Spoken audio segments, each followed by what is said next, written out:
काश afternoon. In fact हम technology की बात कर रहे थे, उससे ठीक पहले हमने मेटल्स डिस्कस किया जहां पर अचानक तेजी देखने को मिली।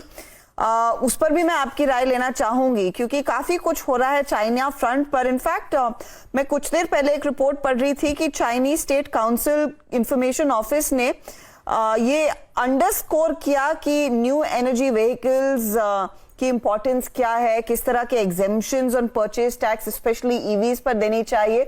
और इस रिपोर्ट में दरअसल टाटा मोटर्स को जोड़कर देखा जा रहा था। चाइना बड़े पैमाने पर इनफैक्ट इंसेंटिव दे रहा है उस कंजम्पशन स्पेंड को बढ़ाने के लिए। उस लिहाज से मेटल्स भी चलते हैं, उस लिहाज से हम टाटा मोटर्स को भी देख सकते हैं। कंसिडरिंग ग्लोबल पिक्चर में जो डर था कि कच्चा तेल लगातार बढ़ता जाएगा, इन्फ्लेशन प्रेशर जारी रहेगा, वो कूल ऑफ हो रहा है। अमेरिका में अब रिसेशन की बात आ रही है, तो ये Chinese attempts to fuel the economy ज्यादा इंपॉर्टेंट हो जाएंगे क्या हमारे लिए भी?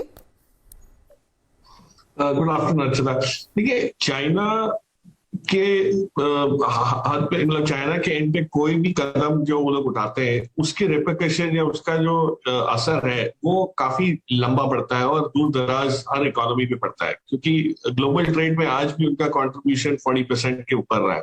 तो ये जो चिंताएं जो रिसेशन की आ रही है, देखिए सबसे ज्यादा चिंता तो चाइना को होनी चाहिए। अगर यूएस में खपत कम होती है, यूरोप के हालात खराब हो जाते हैं, बिगड़ जाते हैं, तो जो माल बिक रहा था वो तो चाइना का बिक रहा था।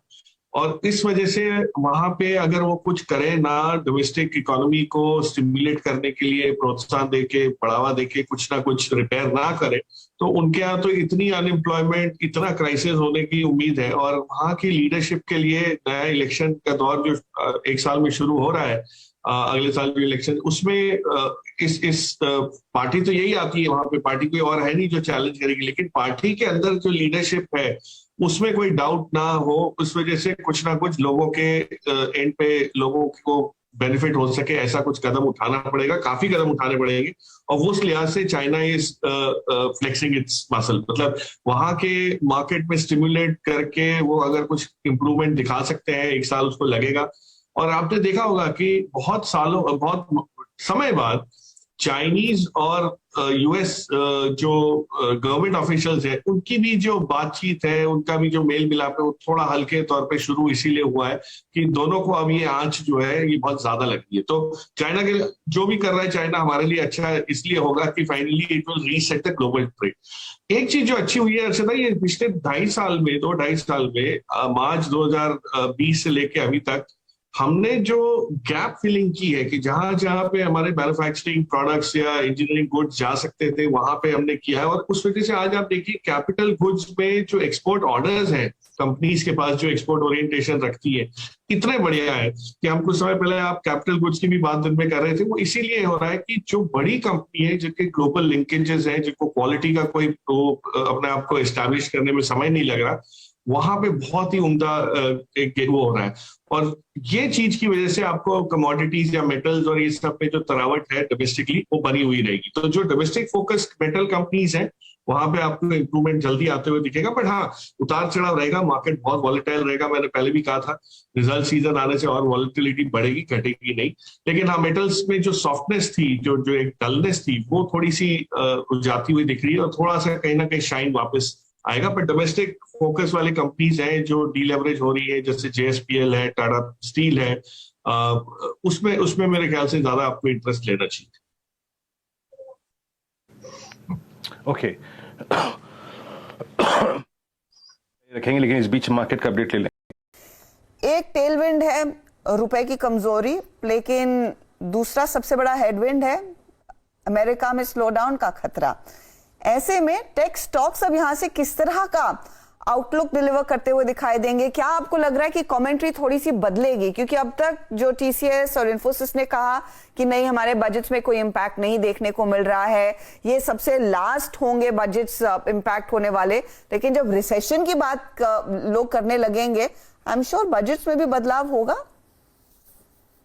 इंटरेस्टिंग पॉइंट अर्चना आपने उठाया है। देखिए, आईटी स्पेंड्स में जब भी बजटरी कट्स आते हैं तो नए प्रोजेक्ट्स के लिए आते हैं। जो आपने कोई विशेष प्रोजेक्ट दिमाग में रखा है कि भाई हम इस पे फला नई चीज या इनिशिएटिव लेना चाहेंगे या कुछ करना चाहेंगे। लेकिन जो ऑनगोइंग बेसिस पे कामकाज हो रहा है उसमें से कोई कटौती नहीं होती। उसका रीजन है कि IT is always used to reduce cost.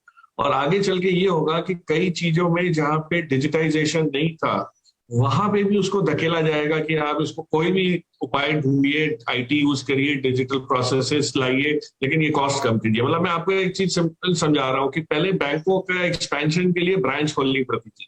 एक ब्रांच को ब्रेक इवन होने के लिए 2-2.5 साल लग जाते थे। आज यही चीज वो अकाउंट ओपनिंग या सर्विसिंग जो है वो डिजिटली हो रही है, तो आपकी कॉस्ट तो घट गई। तो अगर आप डिजिटल उस पे एक्सपेंशन पे आईटी पे खर्च रहे हैं तो आप फिजिकल इंफ्रास्ट्रक्चर पे नहीं खर्च रहे। तो वो जो बैलेंसिंग है उसमें आईटी में कहीं गिरावट आने की मेरे हिसाब से खर्चे में उम्मीद नहीं है। और हमारे कंपनीज के पास जो कामकाज आता है वो एक बहुत ही छोटा सेक्शन है। इतना अभी तो बहुत दुनिया में बहुत आईटी रिलेटेड बिजनेसेस पड़े हुए हैं जो अभी तक कन्वर्ट नहीं हुए हैं, पुराने रफ्तार से चल रहे हैं, पुराने रेट से चल रहे हैं। So I think it's still a long way to go. हाँ, ये है कि आईटी कंपनीज में जो एक्साइटमेंट आ गई थी कि भाई इस टाइप की ग्रोथ कायम रहेगी, अगले 10 साल तक रहेगी। जब आपको याद होगा कि जून 2020 की कमेंट्री में टीसीएस ने पहल की थी और कहा था कि अब तो हमारे ये ट्रेंड जो हमको लग रहा है बहुत मजबूत है। तो जो रेवेन्यू ग्रोथ की अनुमान लगाए थे कि लंबे उसके लिए चलेंगे अरसे के लिए, वो थोड़े से रियलिस्टिक होते हुए गए। और तीसरी चीज जो पी मल्टीपल्स है अर्चना, और आपने ये चीज मेरे ख्याल से सुमीत से बात करते हुए उठाई भी थी मुद्दा की, पी मल्टीपल्स जो एक्सपैंड होके 30 के ऊपर पहुंच गए थे आईटी कंपनीज के, वो वापस अपने 14-15 के कई कंपनीज जैसे टेक महिंद्रा है जहां गिरावट सबसे तीव्र है, वहां पे अगर आप देखें तो काफी हद तक वो नॉर्मलाइज हो गए। जो मीडियन बोलते हैं पिछले 5 साल के एवरेज के पास आ गए। 15 का जो पी मल्टीपल घूमता था, 13 का घूमता था, उसके नजदीक आते जा रहे हैं। सो आईटी स्टॉक्स यहाँ से अगर कुछ होता है तो इंप्रूवमेंट ही होगा और इसमें गिरावट आने की उम्मीद है। हाँ, मार्जिन से प्रेशर इस बार आपको दिखेगा क्योंकि आपने जैसे कहा कि कॉस्ट ऑफ मैन पावर जो है, ट्रैवल, वीजा, ये सब चीजों की वजह से तो मार्जिन पे एक आध क्वार्टर रह सकता है हल्का, लेकिन दबाव वाला, लेकिन आगे चल के इंप्रूवमेंट आपको जो है बहुत बढ़िया मिल सकता है। अच्छा प्रकाश जी, ये जो पिछले 10 दिन से कमोडिटीज के श्रिंकेज का जो क्रम जारी है, इसमें एग्री कमोडिटीज पर हमारे में जो रिट्रेसमेंट आया है, बाजार ने उसको कैप्चर करना शुरू कर दिया through FMCG stocks. Look at Dabur, Marico, specially actual ITC में तीनों वर्जन थे। आपके पास सिगरेट था, एफएमसीजी था, आपके पास होटल्स था, आपका पास पेपर था, सब में अगर आप देखें ड्राइविंग फोर्स थी उसके सारे वर्टिकल्स में। आप क्या मानते हैं कि अभी ऑल्दो ये शायद ये जो क्वार्टर जाएगा, ये रिपोर्टेड जो अर्निंग्स होंगी इस बार की, उसमें तो मार्जिन्स आपके थोड़े से परेशान नजर आएंगे, लेकिन क्या उसको प्रीएम्प्ट करते हुए आप एफएमसीजी में बाइंग अच्छी कर रहे हैं? और आपके 2 प्रेफर्ड एफएमसीजी बायर्स क्या होंगे? देखिए, एफएमसीजी में जो गिरावट आई थी वो इतनी कम समय के लिए एक मौका दिया उस गिरावट ने। उसका रीजन ही ये था कि ग्लोबली एग्री कमोडिटीज में इन्फ्लेशन कोई भी टॉलरेट नहीं कर पाता। तेल की या आयरन और की या कॉपर की खपत जो है उसको आप डिले कर सकते हैं, लेकिन आप गेहूं, चावल, आटा, ये सब चीजों को तो आप पोस्टपोन नहीं कर सकते कि भाई अब हम कम खाएंगे क्योंकि महंगी होगी। सो इस लिहाज से जो ग्लोबल सेटअप में एग्री रीसेट हुआ है, जो सप्लाई चेन का, कि कहीं से जहां से अनाज नहीं आता था वहां से भी आने लगा, जहां से अनाज आता था उसकी जगह कहीं और जाने लगा। सो ये जो चीजें हो रही थी उसकी वजह से मैनेज करना आसान हो गया और अभी भी आसान रहेगा। यूरोप में उल्टा फूड इन्फ्लेशन, मैं आपको बता सकता हूँ, ब्रेड के भाव देखिए या जो इस टाइप की सीरियल्स से बनी हुई चीजों के भाव देखें, इतने ऊपर चल रहे हैं। उसकी वजह से वहां पे ज्यादा हंगामा बचा हुआ है। हमारे यहाँ तो फिर भी गवर्नमेंट ने बहुत अच्छे कदम लिए और मैनेज किया है। तो ये जो सॉफ्टनेस वापस आ रही है एग्री इनपुट में, उसका फायदा इनको जरूर होगा मार्जिन पे, पर इनको ग्रोथ चाहिए होती है इनके वॉल्यूम। अगर वॉल्यूम ग्रोथ नहीं आती है तो ये सारा जो तामझाम है आपका मार्जिन वाला, ये वो सब साइड में रह जाता है, लेकिन आपको असर आपको दिखेगा इनकी परफॉर्मेंस में। उस लिहाज से अगर आप देखें तो रूरल इंडिया की खपत मेरे हिसाब से 6 महीने बाद आप दिखेगा गजब की बढ़ेगी। जो वीट प्राइसेस, जो क्रॉप प्राइसेस हैं, रियलाइजेशन है वेजिटेबल्स के, सब, तो किसान वर्ग का जो है उसमें आदमी, उसके पास आगे चल के कमाई ज्यादा होने वाली, तो उनके पास स्पेंडिंग पावर बढ़ेगी, उनके हिसाब से कंजम्पशन का जो साइकिल है दौर वो भी शुरू होगा। आप अगर अभी देखना चाहें तो मेरे ख्याल से कुछ कम, ITC of course is one of the top bets, आपने सही कहा, उसके पास 2-3 चीजें हैं जिसके ऊपर वो दौड़ सकता है। सिर्फ एक पहिया नहीं है, 4 पहियों पे दौड़ता है। तो उस लिहाज से वो डेफिनेटली है। बट मुझे लगता है कहीं ना कहीं इस टाइप की ब्रिटानिया जैसी कंपनी है जिसमें ब्रांड और कस्टमर सेगमेंटेशन बहुत बढ़िया मैनेज किया है, वहां पे आपको थोड़ा सा इंप्रूवमेंट आते हुए दिखेगा। और खास करके ट्रिगर क्या होगा? ट्रिगर होगा जब एफआईआई का पैसा वापस आएगा। जिस दिन एफआईआई का पैसा वापस आएगा, आपको ये सारी जो एफएमसीजी कंपनीज है, ये आपको लगेंगी कि ये सस्ते में मिल रही है। तो उस लिहाज से टाइम है, उसको हो सकता है 6 महीने लग जाए। बट मेरे मेरे मेरे टॉप पिक्स में ITC and Britannia would probably feature more prominent. Britannia और एफआईआई, इससे पहले इन सभी स्टॉक्स के पीछे लग जाए और दाम और बढ़ा दें, शायद अब मौका आपके लिए बेहतर है। अच्छा, बैंकों को लेकर आप क्या एक्सपेक्ट कर रहे हैं? क्योंकि अब तक जो भी हमने अपडेट्स देखे हैं Q1 के निजी बैंकों की तरफ से, लोन ग्रोथ में रिकवरी देखी जा रही है, that's very evident. And the private sector banks, ऐसे लग रहा है शायद उनका परफॉर्मेंस ज्यादा बेहतर रहेगा। यहाँ पर आप कुछ in terms of asset quality improving, क्या फेवरेबल देख रहे हैं निजी बैंकों की तरफ वर्सेस द पीएसयू बैंक्स? हालांकि कैनरा बैंक के मैनेजमेंट ने कल TV18 पर एक बहुत स्ट्रॉन्ग बयान दिया था कि ग्रॉस एनपीएस लार्जली वो 3% तक लिमिट करते हुए दिखाई देंगे अगले 3 सालों में, और बहुत स्ट्रॉन्ग ऑफटेक देखने को मिल रही है अक्रॉस वेरियस सेगमेंट्स। अप्रोच क्या रखनी चाहिए निवेशकों को as a prep to the numbers? अच्छा था, बहुत वैलिड सवाल है और आपकी सोच बिल्कुल सही जगह फोकस है। क्योंकि मुझे लगता है अगले 2 साल में अगर किसी को कुछ समझ ना आए और मार्केट में पार्टिसिपेट करना है, वॉलेटिलिटी से घबराहट होती है, सेक्टर स्टॉक्स नहीं समझ आते, तो सीधा कोई भी आप बैंकिंग सेक्टर फंड ले सकते हैं। उसका रीजन मैं बताता हूँ।